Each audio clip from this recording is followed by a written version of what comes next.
Hola, bienvenidos a En Honor a, este espacio en donde cada semana nuestros invitados nos abren su corazón y nos cuentan su historia de vida. Los dejo con Mario para que nos presente a nuestro invitado del día de hoy. Bueno, pues muchas gracias, Maye. El día de hoy nos acompaña, pues miren, voy a poner aquí su librito. Para nosotros es un escritor, es una persona, es un coach que nos va a acompañar ahorita en esta siguiente hora, en este episodio. Y bueno, que tiene este libro que se llama Punto de Quiebre. Y su nombre es Alejandro Jiménez, el que se encuentra con nosotros. Alejandro, bienvenido. Muchas gracias. Es un honor, la verdad, para mí que me hayan invitado a participar aquí con ustedes. Muchas gracias. Bueno, Maye. Gracias por aceptar la invitación y por venir a contarnos tu historia y todo lo que haces, que es sumamente interesante y necesario en estos tiempos. Pero bueno, para empezar queremos que nos cuentes quién es Alejandro Jiménez, dónde naces, en qué fecha, cómo era tu familia. Sí, pues soy un ser humano, aclarador de panoramas como propósito de vida. Actualmente pues me dedico a acompañar personas como coach, como terapeuta. Yo nací un 15 de septiembre del 77, okay. 48 años.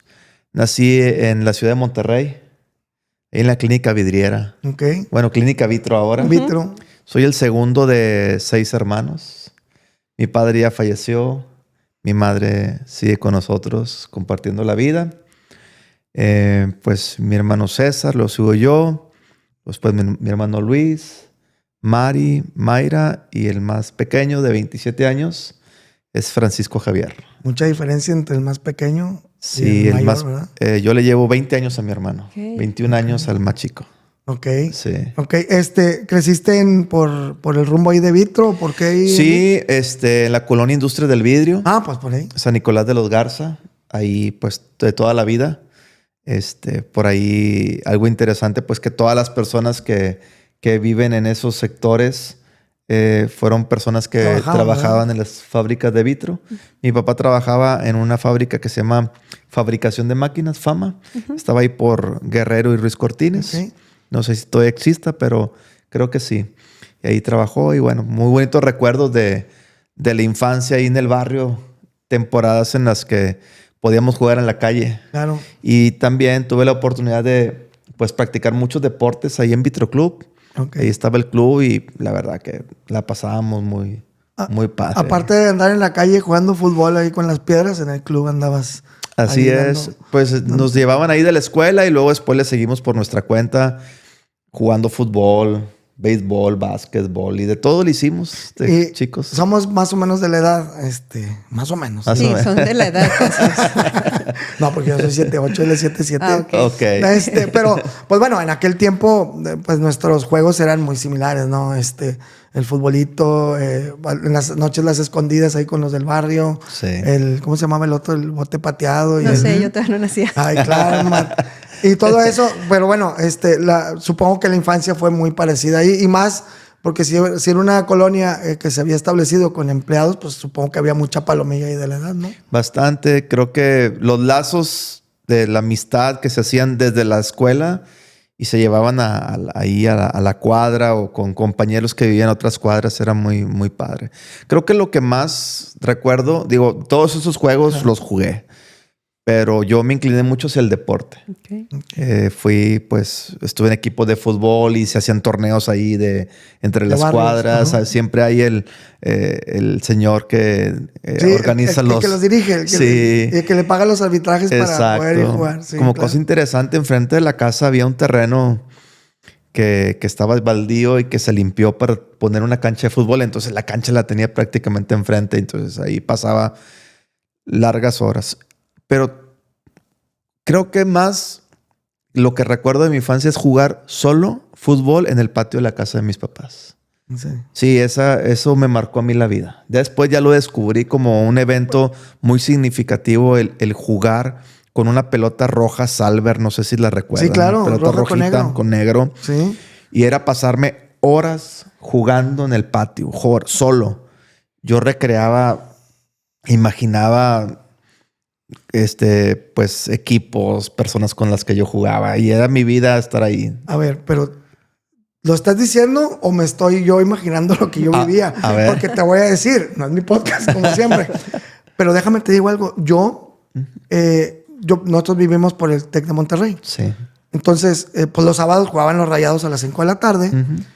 Y yo no iba al estadio, yo creo que tenía unos 8 o 7 años, no sé. Y yo me salía justo porque se escuchaba el vitoreo de la gente, el bullicio. Y yo con mi pelota me imaginaba que estaba ahí jugando. No recuerdo, sé cuál es la salve, pero no me acuerdo si era esa. Entonces yo me imaginaba y yo dentro de mí, pues estaba jugando solo en el patio de mi casa. Y le pegaba y todo. Y ahorita que estabas diciendo, digo, oye, pues no sería yo el que está hablando. Porque era mucha imaginación. Sí. Y yo me imaginaba que estaba ahí. Yo no era bueno para el fútbol. O sea, en realidad nunca lo quise ejercer como profesión porque nunca fui bueno. Pero mi imaginación siempre volaba ahí y me sentía como que...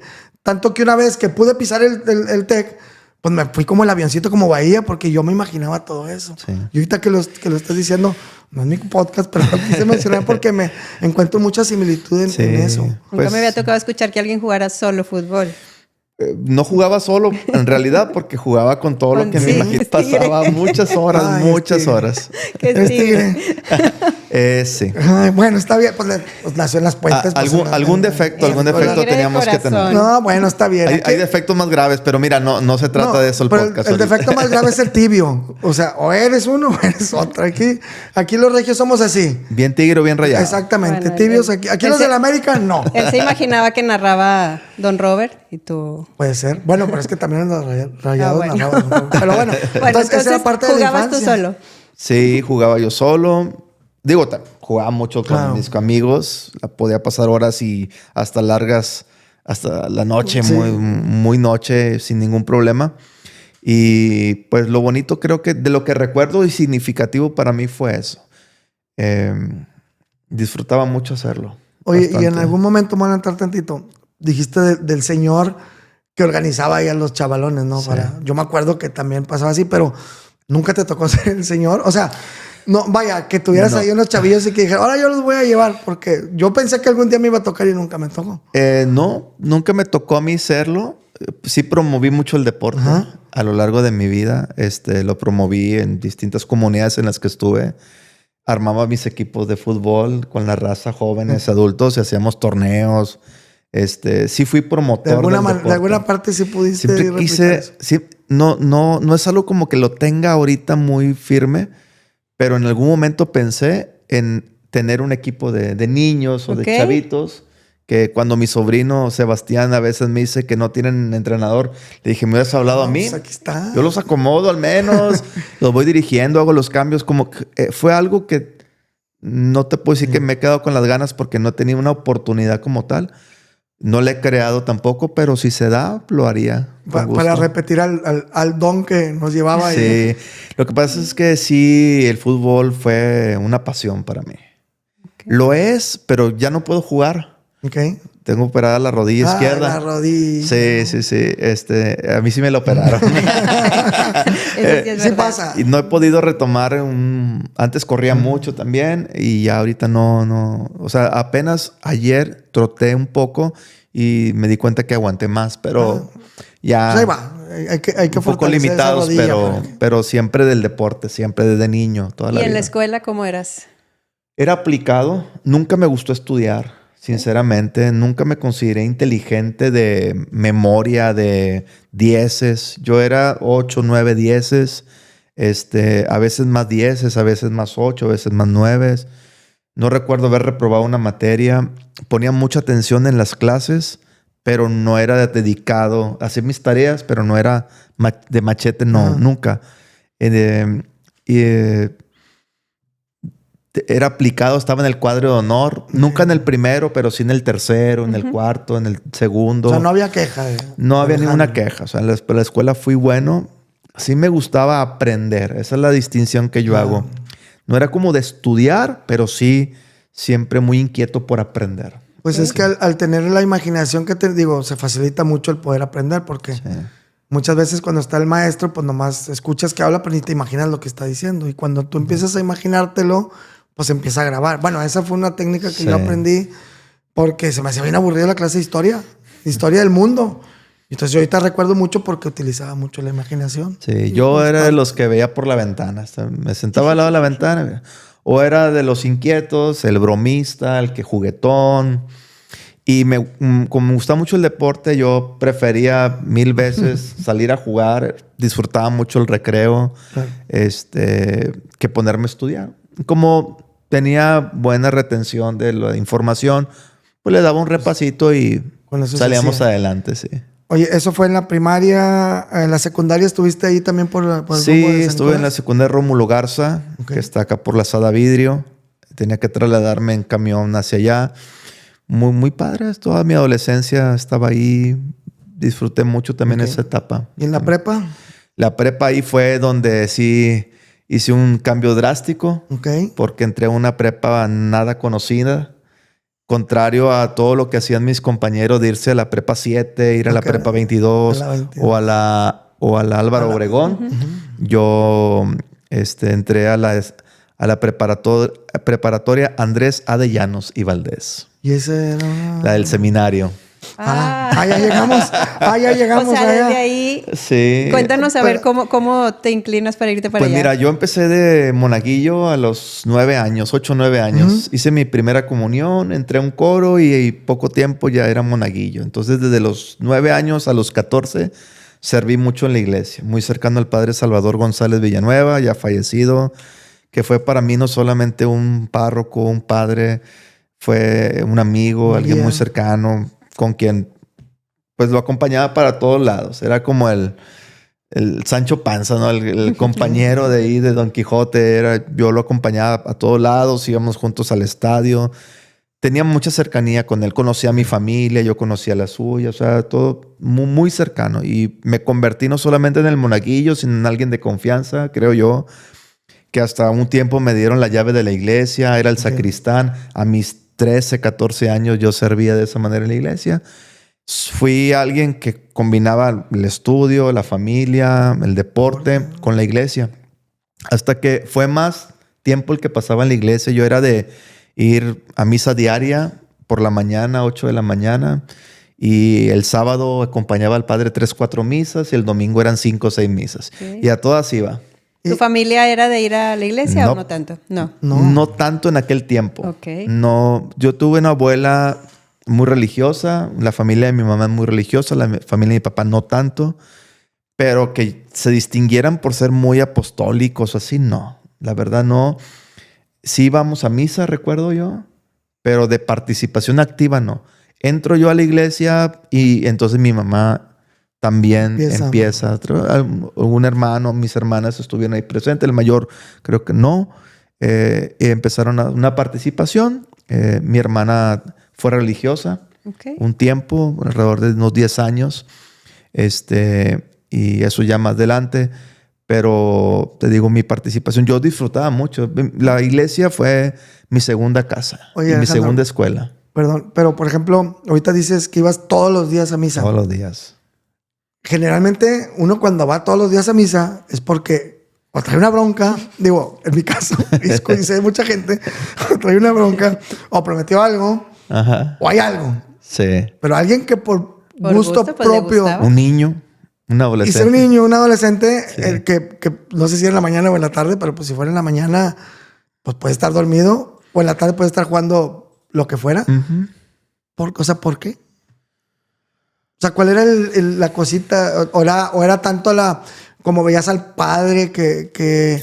Porque yo me acuerdo que también uno con los sacerdotes, en su momento, cuando nosotros éramos jóvenes, pues sí los veías, no sé si bien o mal, un escaloncito arriba. Como que... Al menos Sí, en les mi tienes caso. una admiración. Una ¿no? admiración. Sí, o sea, Una admiración. ¿Y por qué un niño de...? Fíjate que pienso un poco en la respuesta y no sabría darte una respuesta ahorita. Lo único que te puedo decir es que me sentía seguro. Creo que eso es un elemento importante. Me sentía seguro, me sentía querido Ok, y me sentía útil. claro. Y ya si lo pongo en perspectiva, ya a mi edad, para mí eso ahorita es muy importante. Sentirme útil, sentirme capaz, sentirme valorado. Siempre lo ha sido, pero en ese tiempo yo creo que sin tanta conciencia, yo creo que me sentía así. Seguro, útil, valorado. Me dieron responsabilidades de muy chiquito, pero yo lo disfrutaba. Y voy a hacer una confesión pública. A ver. ¿No? El padre sí me daba mi domingo al final de la semana. Siempre Alex me daba mi domingo. Ok. Yo pienso que en el fondo también era una motivación. Pues Sí, que pues el lo veías padre a lo me daba mejor mi como domingo y pues yo me sentía muy bien. Y lo compartía. Le daba algo a mi mamá. Y aparte era algo que, pues, de alguna manera te habías ganado por tu trabajo no Sí.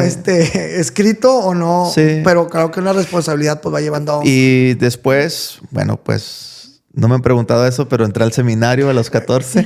Ándale, y porque tus compañeros se fueron a Sí. las prepas y entraste al seminario. Entré, fue muy interesante porque una maestra preguntó que a qué preparatoria iban a entrar. Y entonces iban diciendo 722, Álvaro, 722, 22, 7. O sea, y yo, ¿qué les voy a decir? Porque yo ya estaba en el proceso vocacional. Ok. Antes de eso, quiero decir que yo no pensaba realmente entrar al seminario. O sea, yo convivía mucho con el padre, pero si me preguntaban a mí si quería entrar al seminario, no, ya. Me llegó una invitación, fui a un retiro, entré al proceso, me gustó. Entonces, llegó el momento de tomar una decisión a los 14 años sobre qué sigue, o sea, qué vas a estudiar.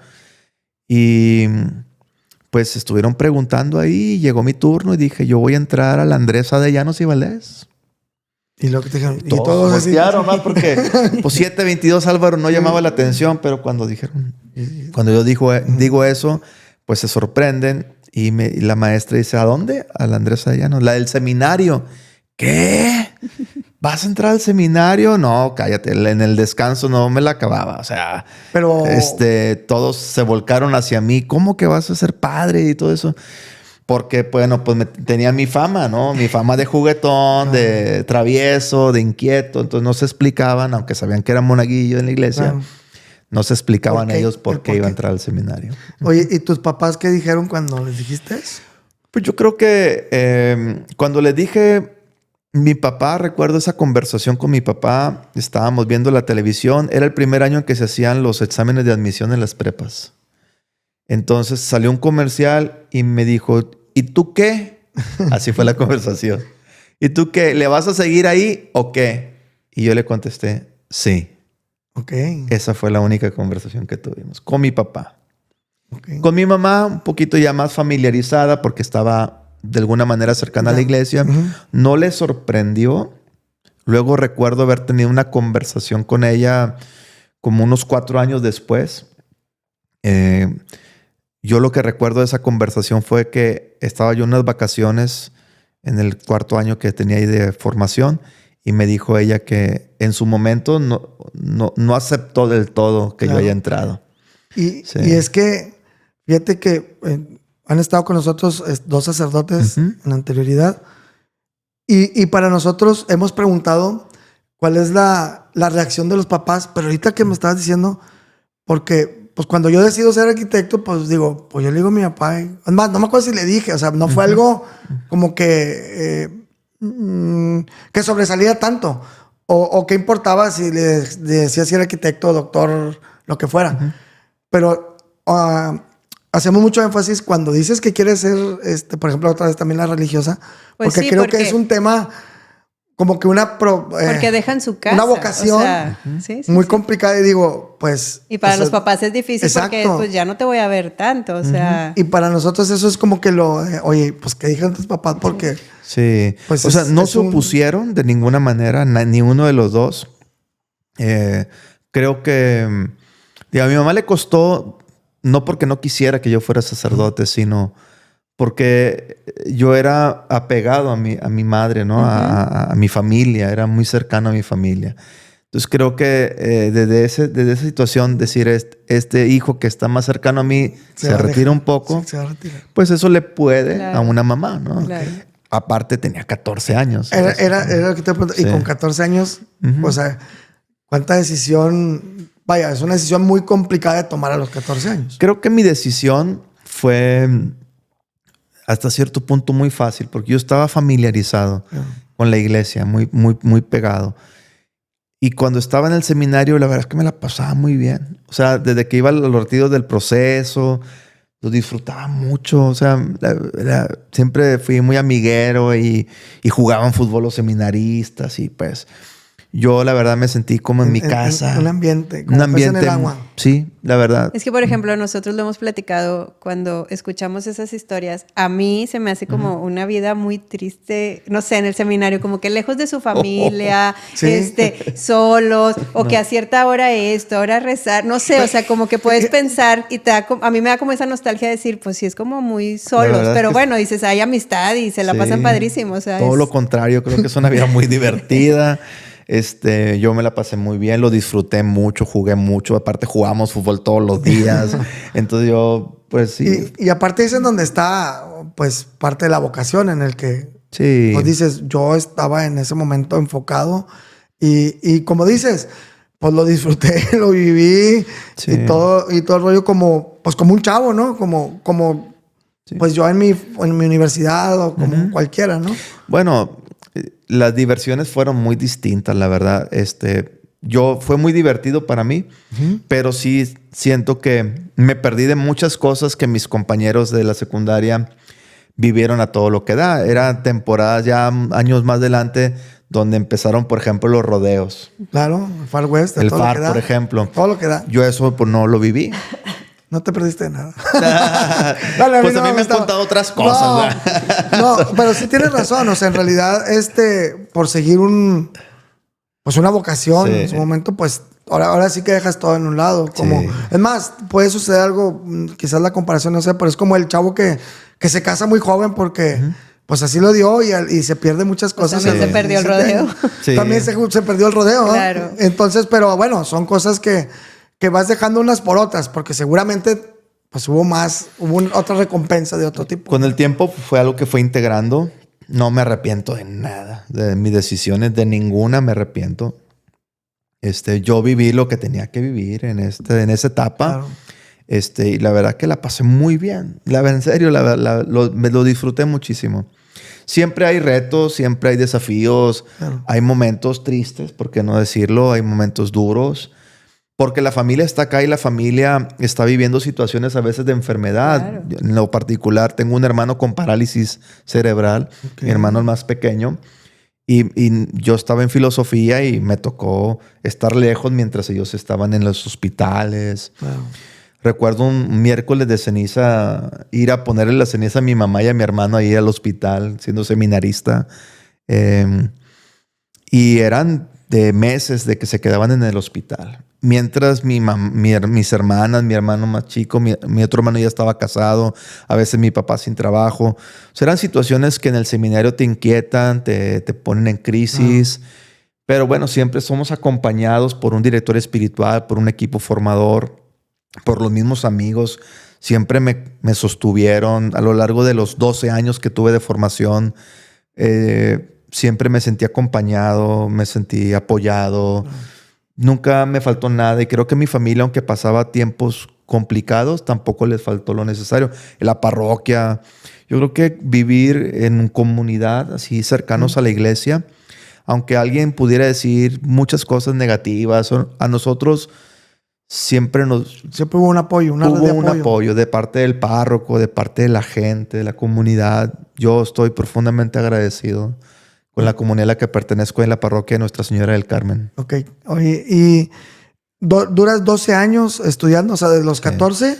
A los 26. ¿Y a los 26 te ordenas sacerdote? A los 26 sí me ordenaron sacerdote. ¿Muy joven, no?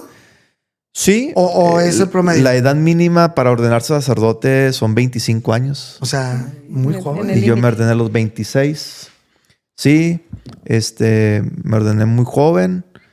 Pero pues sí, yo he pensado que le entregué a Dios los años de mi juventud, desde niño, adolescente y joven.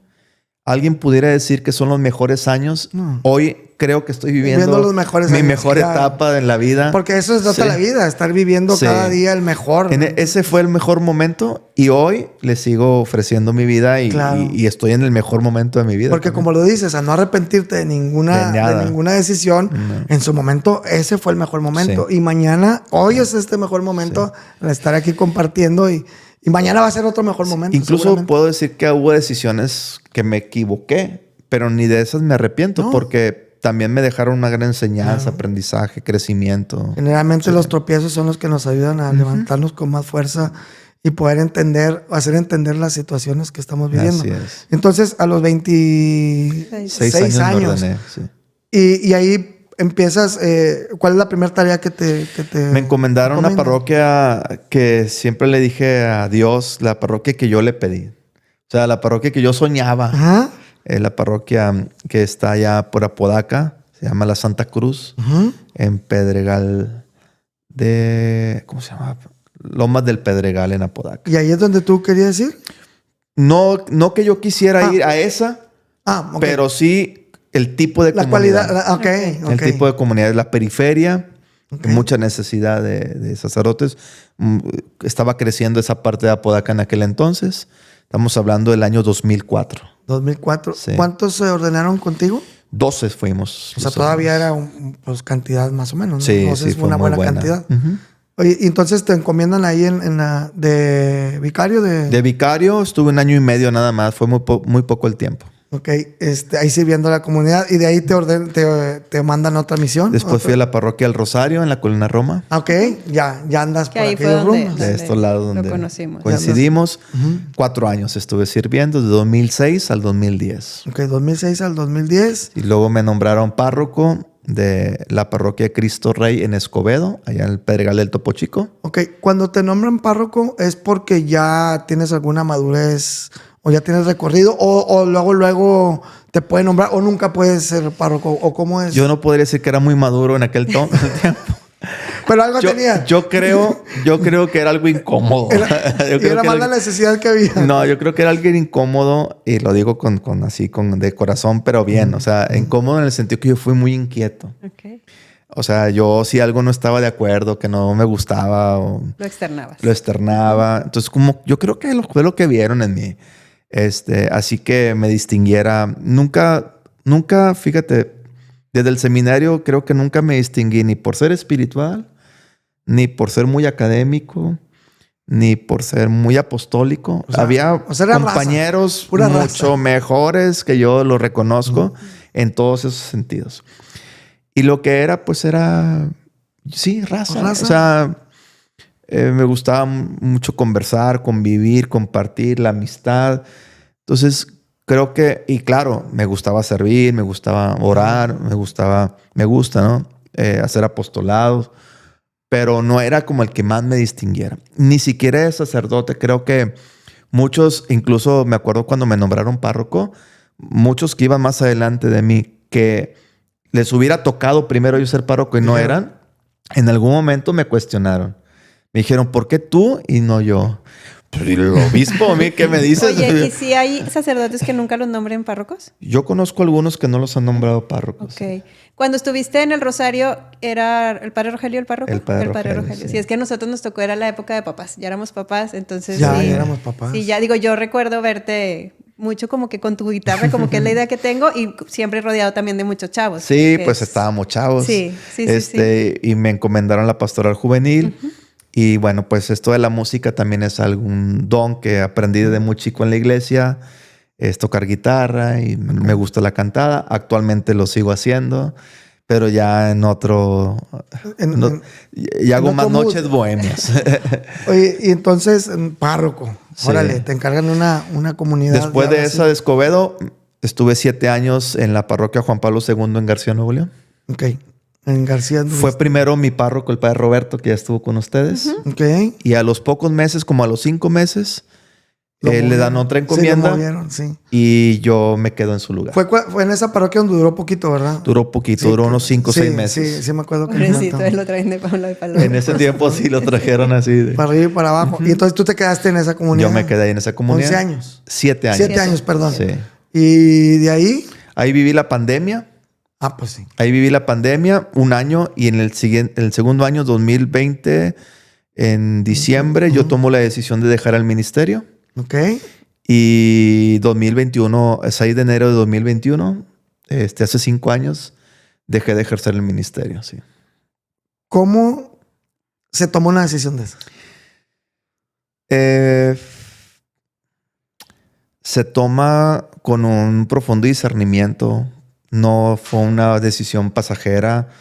En algunos otros momentos ya había tenido la inquietud de dejar el ministerio a lo largo de los 16 años que estuve sirviendo, pero siempre resolvía mis crisis, siempre acompañado, que creo que ha sido una clave importante. Ya había tenido 2 momentos a lo largo de los 16 años y este era el tercero. Y pues eso era algo que yo ya no quería ¿Volver a pasar? Sí, dejarlo pasar, porque si ya había tenido la inquietud, incluso en el seminario en algún momento lo pensé. Dije, espérame, aquí dicen que tenemos 2 vidas. Y en realidad nos damos cuenta que tenemos una solamente. O sea, tenemos 2 vidas. Y la que nos damos cuenta que tenemos una cuando decimos, oye, la segunda vida empieza ahí cuando dices, tengo una nada más. Tengo una sola vida. Y entonces yo dije, no me quiero quedar con ganas de hacer algunas cosas que siempre he tenido inquietud. Okay. Y es como, pues no me quiero hacer tonto, ¿no? De Claro. ser, si ya he tenido inquietudes, pues vamos a ver cómo es Claro. esa. Y obviamente es completamente válido. Y te pregunto, ¿cómo tomó una decisión? Porque pues es una decisión de muchas agallas. O sea, al final del día es reconocer, como dices ahorita, pues que hay otras cosas que pudieran interesar y que la decisión pues es así. Y no quedarte, pues, no, pues ya estoy aquí. No, pues ya ni modo, pues ya fui. Creo que desde muy joven, desde muy niño fui muy inquieto. O sea, siempre me gustó explorar otros campos. Y como sacerdote no me quedé como solamente de ser un sacerdote de iglesia o de estar encerradito ahí en la oficina y celebrar misa y ya. Estudié en el 2006 Desarrollo Humano. Después estudié otros diplomados de resolución de conflictos. Fui a un taller de crecimiento personal en León. Después estudié coaching. Ok. Estudié coaching ontológico 2005, 2006. Y era el padre coach. Así me conocían muchas personas. Ok. De hecho, tenía una página de padre coach. Okay. Entonces combinaba mucho esto de lo humano y lo espiritual. Siempre fui un convencido de la integración entre lo humano y lo espiritual. Hasta el día de hoy. Apasionado por Jesús. Siempre me gustó estar en discernimiento. No se me hacía raro estar en ese lugar porque, como te digo, ya anteriormente había hecho procesos de repensar cuál era mi lugar en la vida, no solamente en la iglesia, en la vida. Entonces, como fui muy inquieto, también tuve la oportunidad de conocer otras maneras de pensar, otras maneras de vivir. No me quedé como solamente en la iglesia y ya. Que no tengo ni una queja de ningún tipo, al contrario, siempre muy agradecido por todo lo que la iglesia como madre y maestra me ofreció. Y me sigue ofreciendo de alguna manera. Pero también puedo decir que mi mirada se fue ampliando también. Y eso creo que... no digo que por eso me salí, porque no es cierto, no es así. Algunas personas después me criticaban o me decían, oye, es que el coaching te sacó. Y yo, no. De ninguna manera. Al contrario, el coaching me ayudó a servir mejor. Claro. Porque yo me topaba que las personas que iban a la iglesia, al menos conmigo, regularmente tenían inquietudes, situaciones muy humanas. O sea, no iban a preguntarme, ¿cómo me acerco a Dios? No me decían, ¿cómo rezo mejor, Padre? O ayúdeme a entender cómo meditar.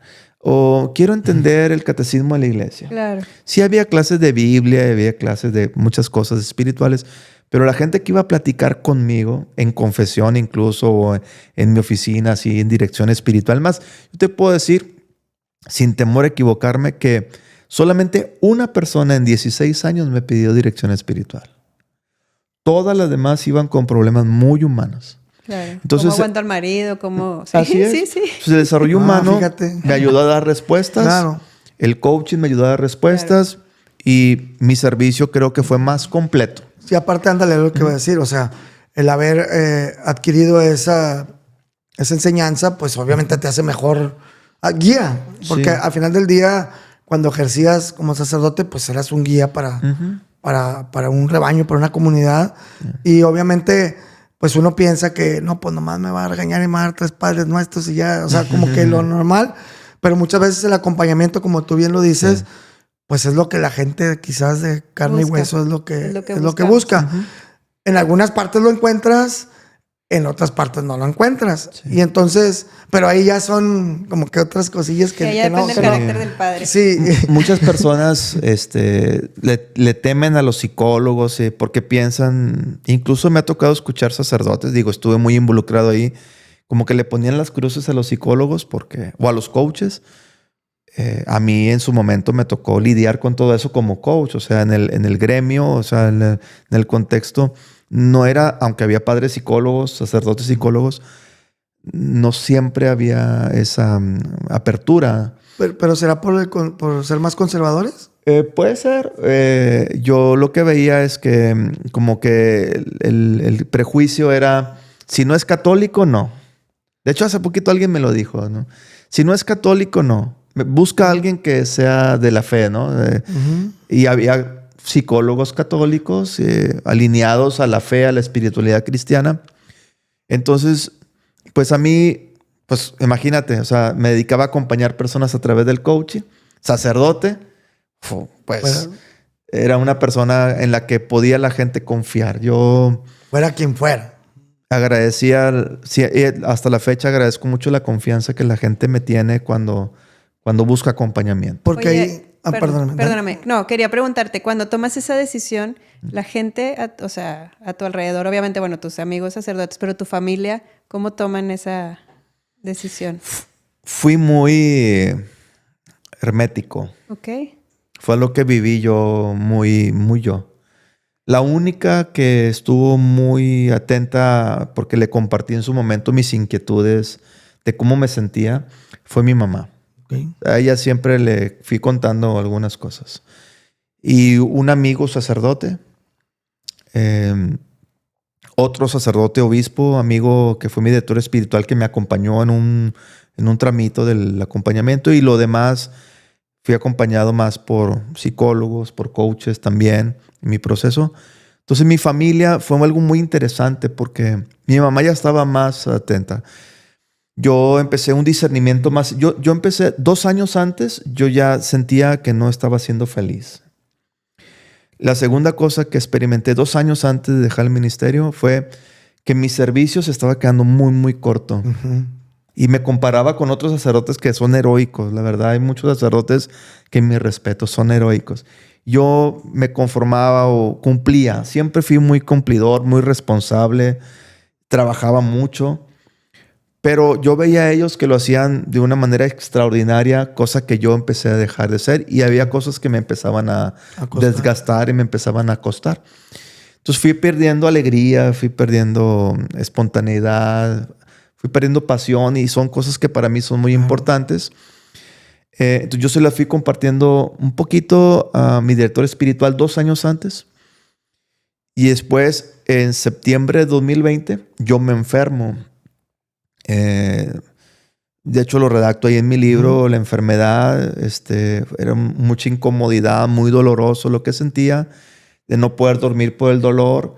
Y encontré una razón del origen, porque no encontraba una cura para esa enfermedad. Y encontré una respuesta a esa enfermedad. Y esa enfermedad, desde la biodescodificación emocional, que es el origen emocional de las enfermedades, respondía a una situación.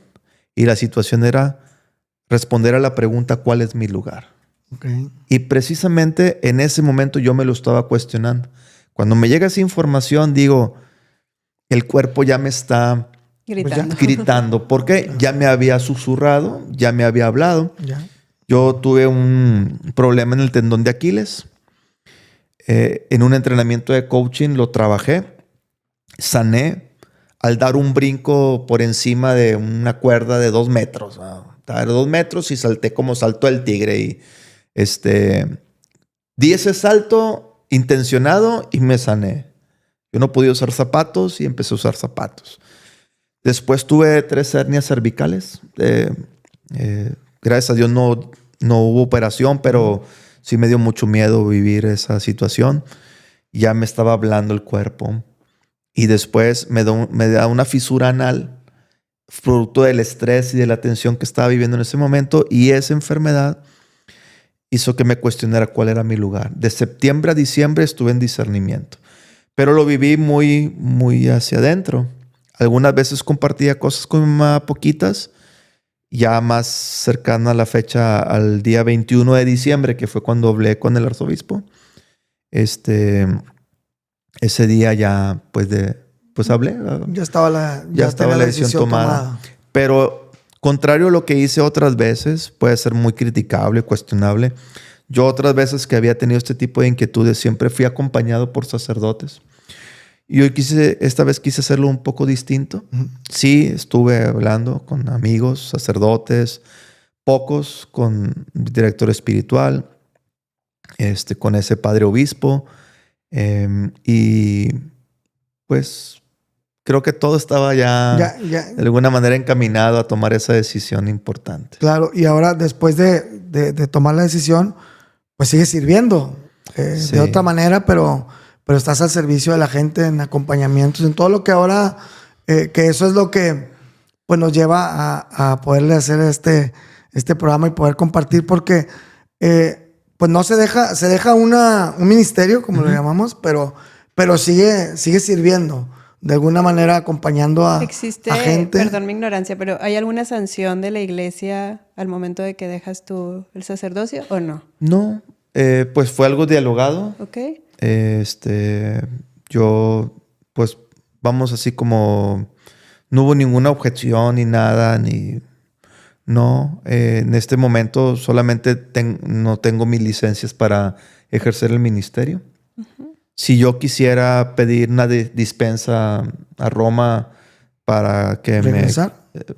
¿Para regresar? ¿O una dispensa como...? Para que ya me retiren del ministerio. O sea, yo ya que me quiten mis obligaciones, mi responsabilidad de mis votos o mis promesas que hice. Lo pudiera hacer. No es algo en lo que pienso regularmente. No es algo que me inquiete. Pero ya ves, por ejemplo, no sé, o sea, una persona divorciada que luego ya no puede comulgar, o sea, cosas así de la iglesia. ¿Hay algo similar en pues su lo caso? que puede hacer que no comulgue son mis pecados. Ok. Como muchos, aunque no estés divorciado, si cometes un pecado, Claro. pues no puedes comulgar. Claro. Entonces, pues... Pero entonces no hay como tal un... No, yo podría comulgar. Ok. Sí, no tengo ningún inconveniente o ninguna Sanción, situación. como No, así decirlo. Okay. Solamente no puedo ejercer el ministerio. Okay. Salvo hasta el momento en peligro de muerte. O sea, yo...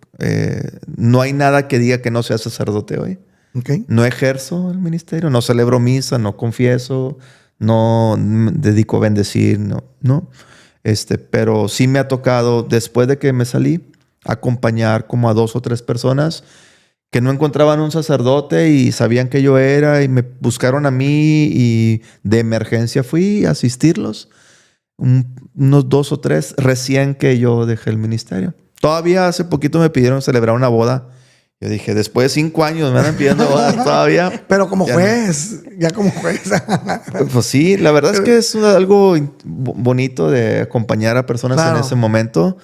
Sin embargo, me dedico ahora completamente al acompañamiento. Oye, y ahorita ya bien lo dices,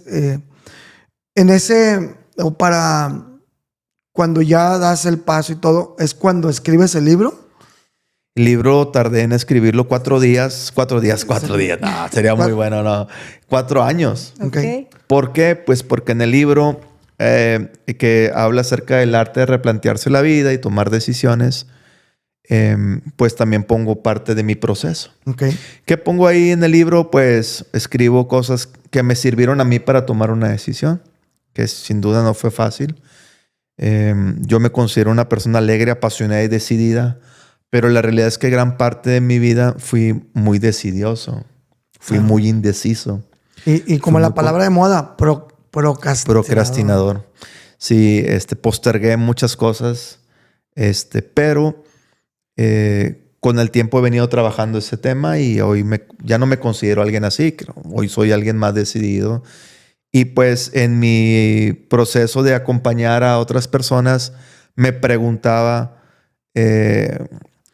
¿Cómo iba a acompañar a gente a atravesar sus miedos si yo no los había superado? No los había superado.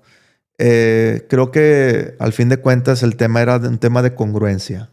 O sea, lo que he buscado es ser congruente lo mejor que puedo. Y sirviendo como lo venía haciendo, no estaba siendo congruente. Y ahora busco serlo y creo que estoy en el lugar adecuado porque intento, me esfuerzo, hago lo que está en mis manos para ser alguien congruente. Creo que esa fue la razón principal por la cual tomé una decisión, por un tema de congruencia. Y a mí la congruencia me da mucha paz, me siento muy libre. Entonces, ¿te sentiste juzgado alguna vez?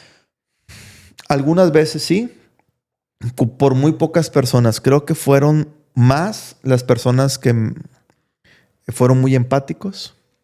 Me topé con muchas personas que la verdad yo no me esperaba su respuesta. Yo creo que me sorprendieron cuando me decían, Alejandro, eres muy valiente. Yo no me sentía valiente, yo temblaba de miedo. Yo la verdad sí temblaba de miedo porque abandonar el lugar que me cuidó y me protegió por tantos años, 28 años. 28 años de mi vida, de 12 de formación, 16 de servicio.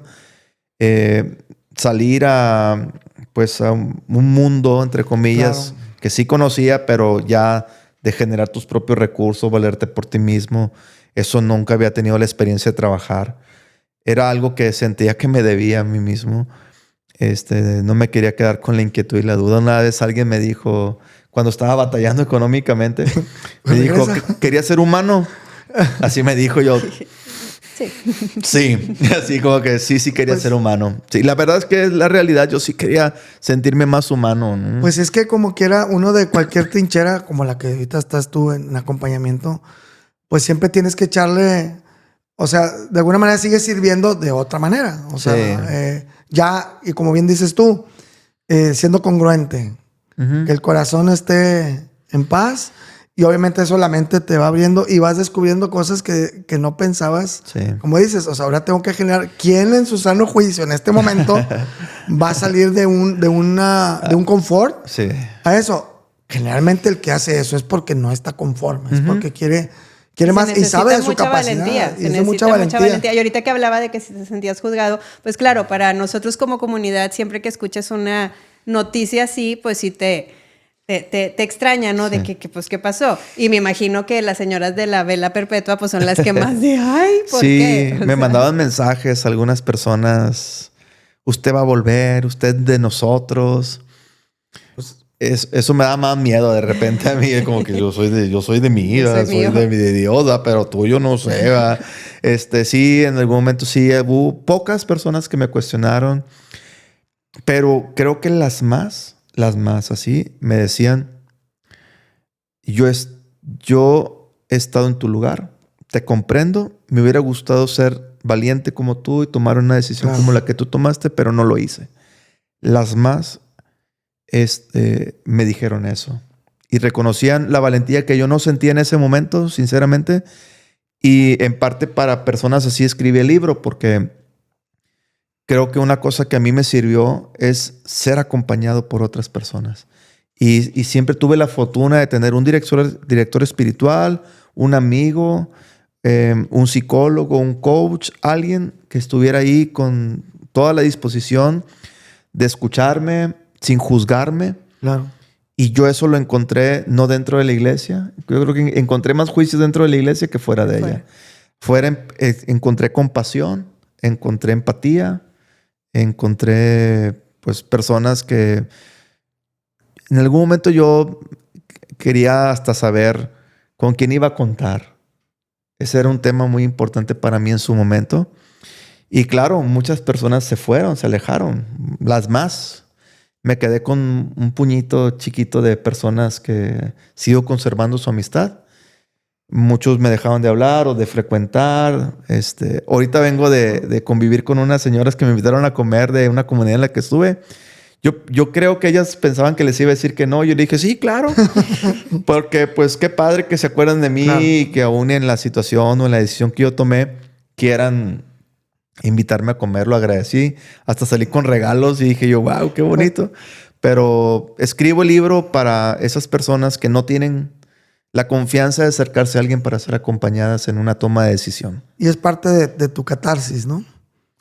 De alguna no manera, tanto. sí, no sentía que la necesitara tanto. Al contrario, yo creo que por eso me tardé en escribirlo, porque no quería yo como evidenciar cosas.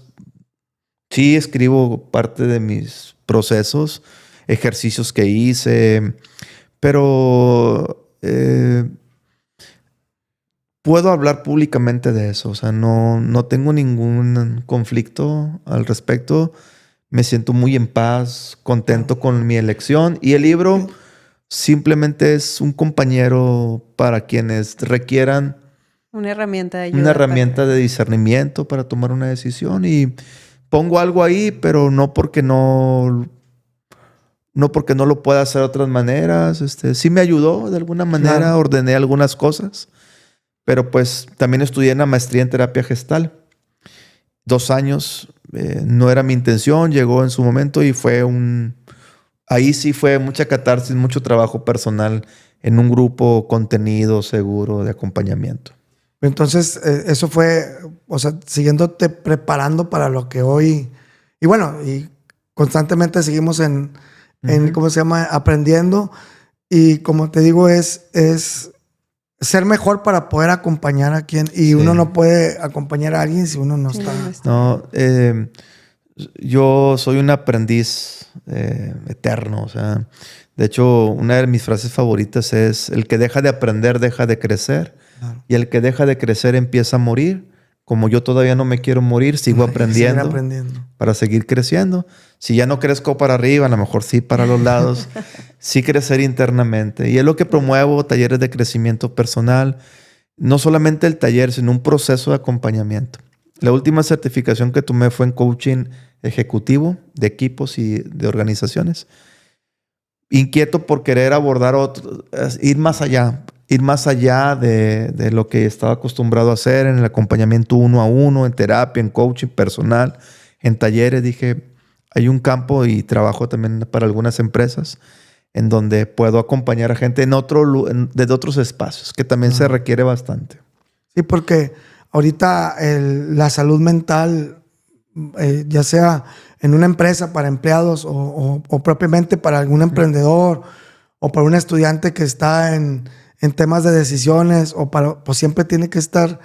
Se agradece a la gente que pueda acompañar y es muy gratificante poderte encontrar a esa gente y saber que hay gente que te puede ayudar a eso, porque generalmente en esos momentos te sientes perdido. Tú lo sentiste cuando estabas por tomar decisiones, quién te apoyó, quién no. Y ahora, gente que quizás tiene problemas económicos, lo primero que piensas, o al menos en mi caso también es, oye, a ver, cálmate, tranquilo, respira, organiza tus ideas. No hay mal que dure 100 años, ni persona que lo aguante. Entonces, pero hay gente que no, hay gente que se pierde y que bien dijiste ahorita, los psicólogos tienen como que antes, ahorita ya es más aceptable, pero claro que es un excelente compañero y una compañía que te puede guiar por el camino, porque encuentres ese rumbo, o porque recuperes esa pasión, o porque si ya no es esa pasión, pues encuentres tu verdadera pasión. Sí. Y eso es parte del aprendizaje que yo creo que tú, con todo lo que has estudiado y con lo que sigues aprendiendo, y con todos los, pues no sé si les llame pacientes o cómo les llames a tus acompañados, pues vas adquiriendo más experiencia para que el nuevo o el que llegue, pues ya encuentre un Alejandro más enriquecido en la experiencia, ¿no? Sí, pues a la par del servicio que ofrezco de acompañamiento, pues también es ser acompañado. Yo tengo mis sesiones de terapia. También en esa certificación de coaching fui acompañado por otros coaches. Trabajé muy fuertemente la parte profesional, mi relación con el dinero, porque es todo un tema. Yo antes lo daba pues todo gratis. En la comunidad pues cobrábamos a lo mejor algo muy simbólico, y ahora era pues ponerle un valor a mi trabajo, y no me fue fácil. Ha sido un aprendizaje de 5 años. Creo que después de 5 años que dejé el ministerio, apenas le estoy entendiendo a la vida en muchos aspectos. Pero tienes 5 años aquí, pero tienes 16 de experiencia. Sí. O sea, porque eso que dijiste ahorita, aprender a darle el valor al dinero, al trabajo de uno. Trabajo, vienen donde estabas y todos queremos ser madres de la caridad o padres de la caridad, no se puede. O sea, tratamos de hacer, con lo poquito que tenemos, tratamos de hacerlo más, pero yo en mi trabajo, tú en tu trabajo que es el acompañamiento, pues es necesario el poder poner un precio. Y seguramente nunca es el verdadero, porque uno mismo dice, oye, ¿y si esto? Mejor tantito. Y bueno, es que lo beco, y es que... Sí. Pero obviamente es parte del servicio que sigues dando y que luego ese, digo, me toca y te debe tocar a ti muy... Ese que becaste después te va a recomendar otro que te va a pagar su beca y 2 más, porque así es el servicio, ¿no? Es todo un arte el poder acompañar a las personas. Y sí, o sea, fue para mí un reto ese. Y lo trabajé bastante. O sea, hay aspectos que lo sigo haciendo. Me ha gustado mucho ser acompañado. Me dedico a eso. Creo que también es un tema de congruencia.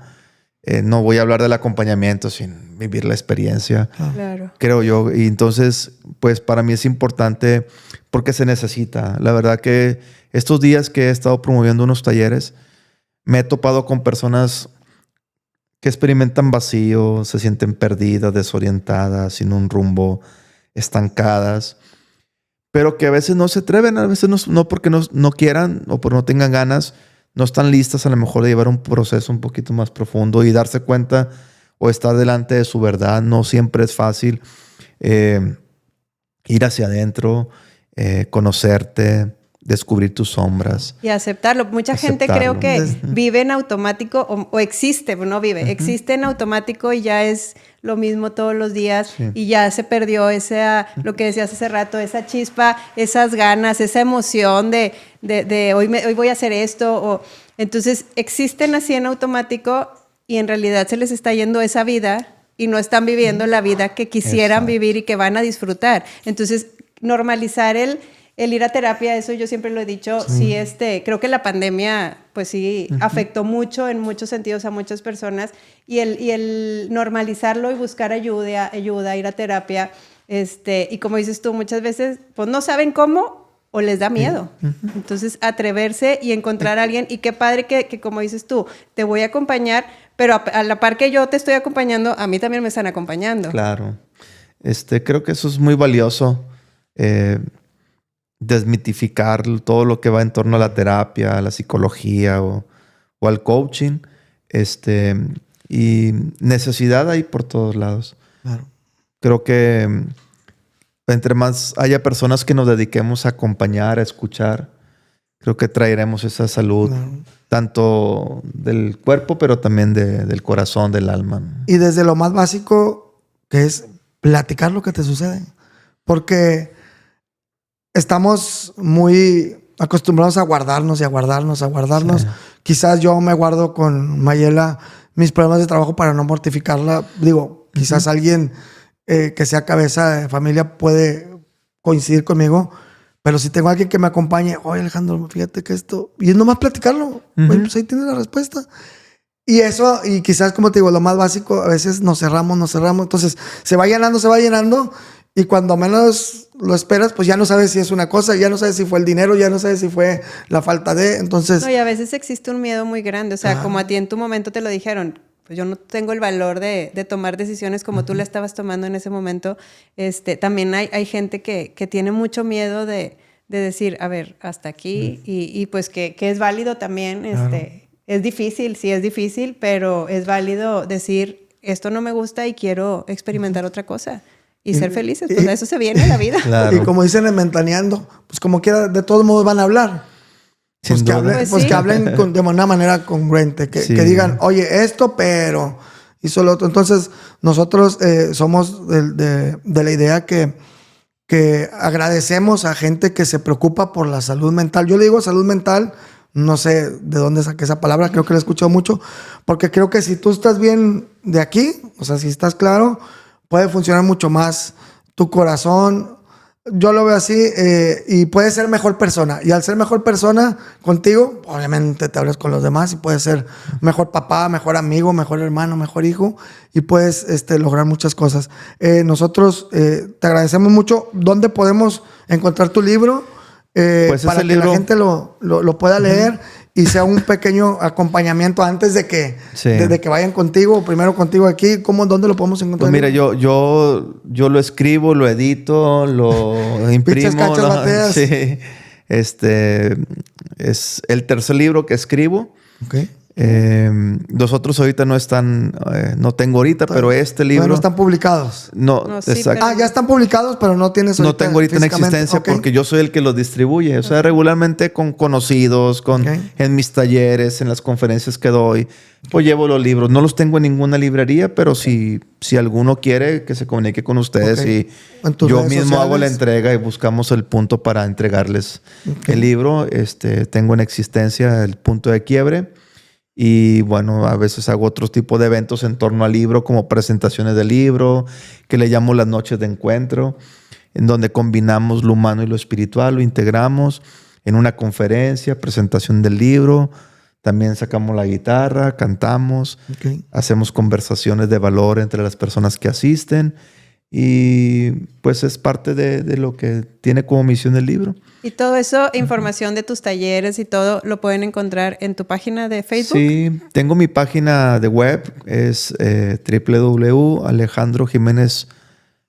www.alejandrojimenez.com.mx Ok. y mi página de Facebook, de Instagram, está como Alejandro Jiménez Coach. Ok. Ok. Ahí es en donde podemos Ujú. encontrar tu libro y obviamente ver lo que estás exponiendo o los cursos o talleres que estén disponibles. Sí. Para nosotros, te vuelvo a reiterar, es un honor que nos hayas acompañado, que hayas aceptado esta invitación para que la gente sepa que siempre hay que tomar las decisiones en el momento. Creo que el momento cuando tomas la decisión, ese fue el momento, porque la tomaste la decisión, no antes, no después. Y de esto se trata, esto, de que la gente sepa y comprenda que nunca es tarde para tomar una decisión. Exacto. Y que siempre hay gente que te puede acompañar a poder hacer ese acompañamiento de esa decisión. Entonces, antes de retirarnos, me gustaría, ahorita voy a pasar a otra cosa, algún mensaje que le quisieras dar. Obviamente, ya comentaste que se quitaran los tabús de los psicólogos, pero ahorita en donde hay muchos muchachos que obviamente fueron en su momento acompañados por el padre Alejandro, que estuviste en comunidad, en pastoral juvenil. Ahora, desde tu trinchera, ¿qué les puedes decir a esos muchachos, a esos jóvenes que están indecisos? ¿Cómo crees que puede ser una guía para que ellos, ya sea escuela, ya sea trabajo, ya sea que anden un poquito desorientados, con algún tipo, alguna recomendación, Alejandro?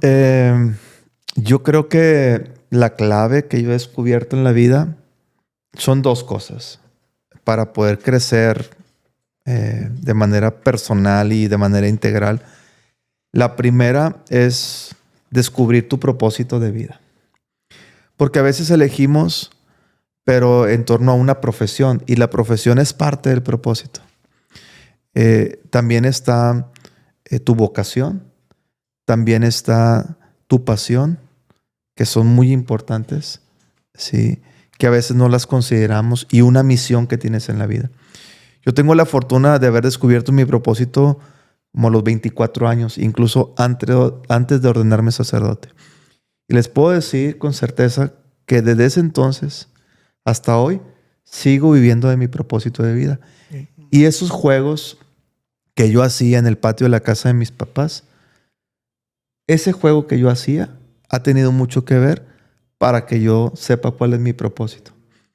Y eso es clave porque el propósito es como una brújula que te da orientación, que te da rumbo, y que decisión que tomes cuando la tomas en base a tu propósito de vida, nunca te vas a sentir perdido. Yo te puedo decir que ahora me dedico a lo mismo que hacía antes. ¿Sí? Pude haber cambiado vocación, Desde de otra profesión, trinchera, claro. de misión.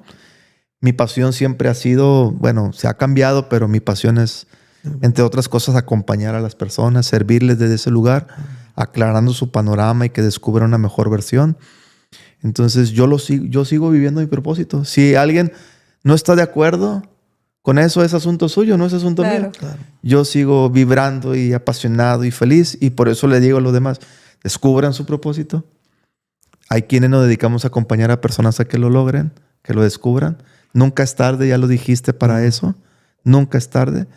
Y cuando vive tu propósito, siempre te vas a sentir feliz, estable, equilibrado con cualquier decisión que tomes. Y la segunda cosa clave en el crecimiento personal es desarrollar hábitos de éxito. Ok. ¿Sí? Pequeñas acciones marcan cambios muy grandes. Diferencia. ¿Sí? Pequeñas acciones. La constancia. Hoy no es fácil encontrarnos a gente disciplinada. A veces la palabra disciplina pues no gusta mucho, pero los hábitos, está súper comprobado, las personas con más salud, las personas más longevas, más felices, son personas de hábitos.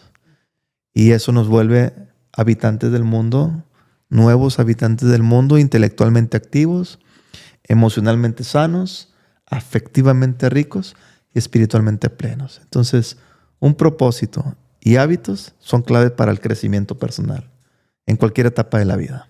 Bueno, pues muchas gracias por este tip, ahora sí que orientación para quien tenga ahí alguna duda y pueden para nosotros también. Y bueno, pues aquí te tenemos un pequeño, ¿cómo le llamamos? Presente, souvenir. Porque el que te hayamos invitado no es por la decisión que tomaste. Es por la decisión, es por lo que estás haciendo ahorita, no es por el pasado, es por el presente. Es porque el haber cambiado la dirección, el mismo objetivo, pero solo cambiaste por otro ladito, eso para nosotros es algo muy padre. Y como este programa se llama En Honor a, porque el mejor homenaje se hace en vida, eso es lo que queremos hacer, que enaltecer las decisiones que en este caso tomaste y las que te tienen ubicadas en donde estás ahorita. Es este souvenir que dice: Alejandro, gracias por enseñarnos que la felicidad se construye con decisiones valientes. Gracias. Entonces este es para que te tomes tu café, tu Súper. té, o si no una coca de plano. Y como te digo, aquí no estamos mucho menos para juzgar, al contrario, es para apoyar. Y bien agradecidos de que hayas estado con nosotros, Maye. Nada, pues agradecerte el espacio, que te hayas dado la oportunidad y sobre todo que agradecerte el que acompañes a tantas personas que a veces no encuentran el rumbo. Es de muchísima utilidad hoy en día. Sí. Ya no son tantas como antes, pero creo que ahora lo hago mejor. Pero yo creo que ahorita es a las que lo necesitan. Porque... Yo creo que son las que Dios me manda. Exacto. Porque los que buscamos ese tipo de ayuda es porque en realidad lo necesitamos. Sí, realmente creo que eso es la gente que puedo ayudar de verdad. Sí. O sea, a esas poquitas, que sí son una buena cantidad, ¿verdad? No son tan poquitas. A lo mejor antes acompañaba más, pero ahora creo que lo hago desde un lugar muy distinto, en donde me siento pleno, feliz, libre, y me siento muy contento de poder contribuir en la vida de muchas personas. Y pues gracias por este regalo que es muy significativo para mí. No, de nuevo, gracias. Y pues a todas las personas que nos ven, gracias. Sigan compartiendo nuestros videos. Y pues bueno, les dejamos, ya les dimos la información. Alejandro Jiménez en Facebook. Ahí pueden encontrar todos los talleres, pláticas, el libro. Dense la oportunidad de echarse una vuelta a la página para que vean todo lo que hacen. Y pues bueno, nada más agradecer y nos vemos el próximo episodio. Sí, y nada más recordarles que cuando uno se siente libre y pleno, creo que es una señal que van por buen camino. Entonces, aquí despedimos el episodio. Muchas gracias por vernos y bueno, hasta la próxima.